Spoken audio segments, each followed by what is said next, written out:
Assalamualaikum dan selamat pagi. Okey, kita teruskan dengan pengajaran dan pembelajaran kita untuk bab 6 iaitu sokongan, pergerakan dan pertumbuhan.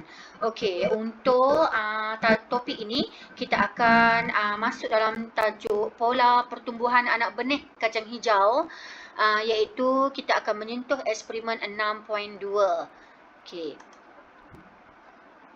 Kita tengok sini, untuk eksperimen 6.2 ini, ia di bawah bidang pembelajaran 6.0 iaitu sokongan, pergerakan dan pertumbuhan. Yang mana tajuk eksperimen ini ialah 6.34, menjalankan eksperimen untuk mendapatkan pola pertumbuhan tumbuhan.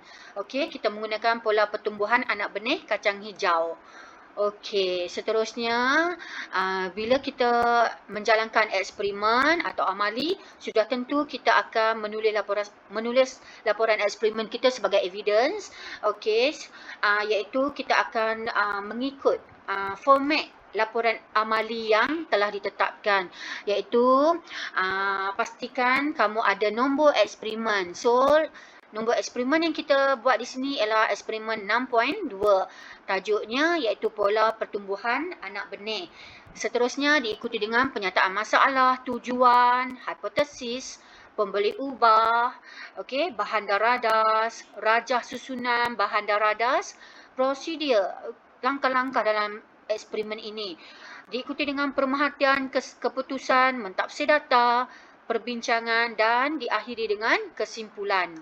Okey, kita tengok untuk eksperimen 6.2 ini, kamu boleh rujuk buku teks muka surat 137. Di dalam laporan eksperimen 6.2 ini, telah dinyatakan bahawa tujuan eksperimen yang kamu jalankan ialah untuk mengkaji pola pertumbuhan anak benih kacang hijau. Apakah corak pertumbuhan anak benih kacang hijau? Okey, penyataan masalah. Apakah pola pertumbuhan anak benih kacang hijau? Okey, cikgu sudah maklum kepada kamu bila penyataan masalah selalunya ada soalan, dia tanya. Okey, ada pula question mark di situ.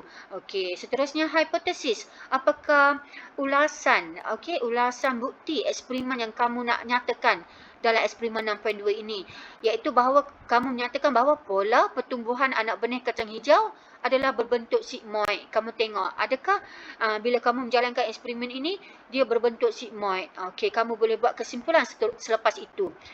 Dan diikuti dengan pemboleh ubah. Pemboleh ubah dimanipulasikan. Apa yang kamu ubah-ubah setiap hari iaitu masa, hari. Dan pemboleh ubah bergerak balas. Di akhir eksperimen, apakah yang perlu kamu catatkan? Iaitu ketinggian anak benih dalam ukuran milimeter. Pemboleh ubah dimalarkan yang tetap, konstan dalam eksperimen ini, iaitu kamu menggunakan jenis anak benih yang sama. Bahan, biji benih, kacang hijau, kapas, air. Untuk radas pula kamu gunakan piring Petri, penyepit dan pembaris yang digunakan untuk mengukur ketinggian anak benih tersebut. Okey, prosedur yang pertama kita tengok. Rendamkan 3 biji benih kacang hijau di dalam piring Petri berisi air sampai kembang. Okey, sebab cotyledon itu akan menyerap air sehingga dia mengembang, membolehkan radikal tumbuh dan pelumul tumbuh. Okey, simpan radas di tempat gelap selama 1 malam. Pindahkan anak benih kacang hijau yang telah tumbuh ke dalam piring Petri lain yang berisi kapas lembap. Ingat anak benih kamu tu perlu dalam keadaan sentiasa lembap. Okey, seterusnya bila pelumul dan radikal sudah tumbuh, kamu boleh mula mengukur panjang setiap anak benih kacang hijau tersebut menggunakan pembaris. Ulang langkah 4 setiap hari sehingga hari 7. Okey, sehingga hari ke-7 dan rekod ketinggian anak benih kacang hijau dalam jadual. Hitung purata ketinggian anak benih kacang hijau dan catatkan dalam jadual. Plotkan graf. Ini paling penting. Plotkan graf ketinggian anak benih kacang hijau, iaitu kamu gunakan dalam ukuran milimeter melawan masa hari. Okey, kita tengok. Okey, ini adalah jadual yang perlu kamu rekodkan. Setiap hari kamu ukur ketinggian anak benih tu dan masukkan dalam jadual ini dan ambil ketinggian purata. Ukur ketiga-tiga anak benih tersebut untuk ketinggiannya, kemudian bahagi 3 untuk dapatkan purata. Diikuti dengan kamu membuat perbincangan iaitu ulasan tentang bentuk graf, kaitkan pertumbuhan anak benih dengan bentuk graf dan diakhiri dengan kesimpulan. Adakah hipotesis eksperimen ini diterima? Okey, dan kamu buat kesimpulan eksperimen ini. Okey, kita boleh tengok hasil rakan-rakan kamu yang telah membuat eksperimen ini. Untuk hari kosong kamu nampak okey, 3 biji benih telah diletakkan dalam kapas lembap, dan hari pertama kamu nampak testa dah mula pecah, iaitu kulit anak benih kacang hijau dah mula merekah. Okey, dan hari kedua dah mula nampak radikal mula tumbuh. Okey, dan seterusnya kamu lihat juga hari ketiga dah panjang dah radikal dia. Okey, radikal.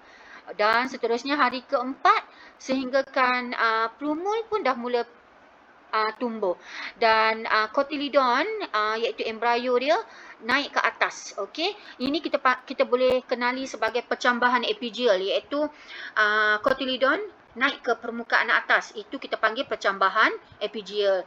Hari kelima, okey, dan seterusnya kamu boleh lihat hari keenam yang mana daun pun dah mula terbina, dan sehinggakan hari ketujuh bila daun dah ada, sudah tentu dah mula menjalankan fotosintesis.